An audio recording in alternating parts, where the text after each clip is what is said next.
the boy stirs to wakefulness in an unfamiliar room. Beside him sits a silent clockwork man and a woman with a gentle smile. The boy had traveled countless unforgiving lands in an attempt to halt the cruel war staged by his own kingdom. Yet he now finds himself in the comfortable bed of a civilian. "What happened?" he asks. The man apologizes for acting on his own discretion. He explains how the woman came to their aid when the boy fell victim to a mighty seizure. As the boy begins to thank his rescuer, he silently curses the inadequacy of his frail and sickly body. But irony rules the day, and he launches into a coughing fit before he can finish speaking. The woman gently lowers the hacking boy back onto the bed. Sleep comes to claim him once more. Perhaps this is because illness has worn him to the bone, or perhaps it is due to the radiant warmth of her hands. As he drifts away, he takes a moment to appreciate the brief moment of respite.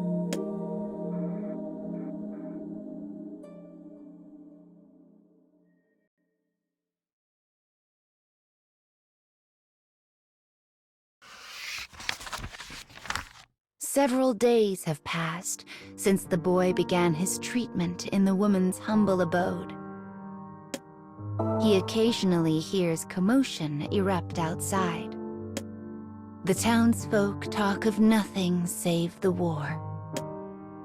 The fires of battle spread daily across the land, and they fear their town will soon be set to burn. Eventually, their unease grows so great that a guard is dispatched to keep watch over the boy and man. "I have to form my alliance as quickly as possible," thinks the boy.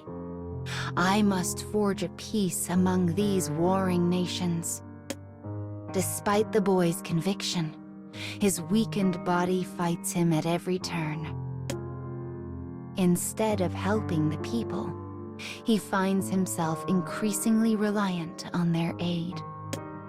The pain of his fever and cough is soon joined by the endless throb of a guilty conscience.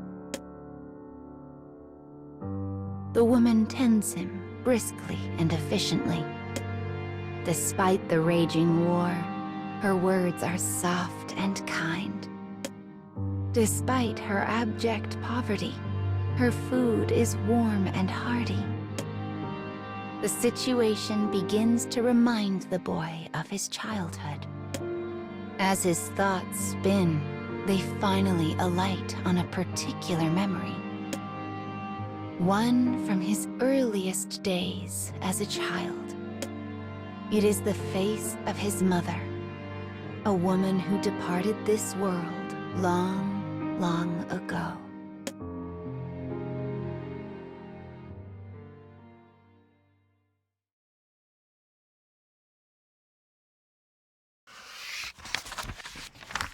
Slowly but surely, the boy progresses in his recovery. One day, a thought occurs to him. Why is this woman working so hard for me? And why does she remind me of my mother? The boy asks his clockwork companion if he knows anything of her circumstances. The man nods and reaches for a nearby picture frame that is turned face down. He flips it over to reveal a family photograph. The man then begins to speak of the room's history. This country keeps a database of all citizens, one he had been able to access. He continues speaking, his voice dry and emotionless. He tells the boy what he found in the records of the woman's family. The room in which they rest once belonged to her child. The same child who smiles so brightly in the photo. But the fires of war had claimed him some time ago.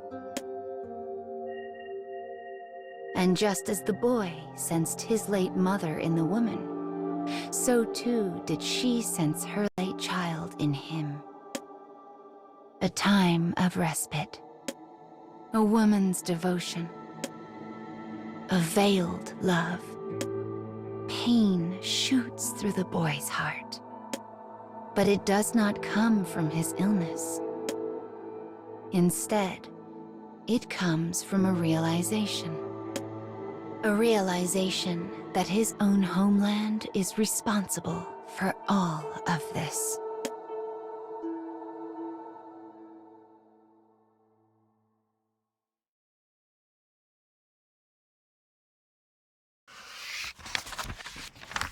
The woman's endless devotion stems from her conflating the boy with her own dead child.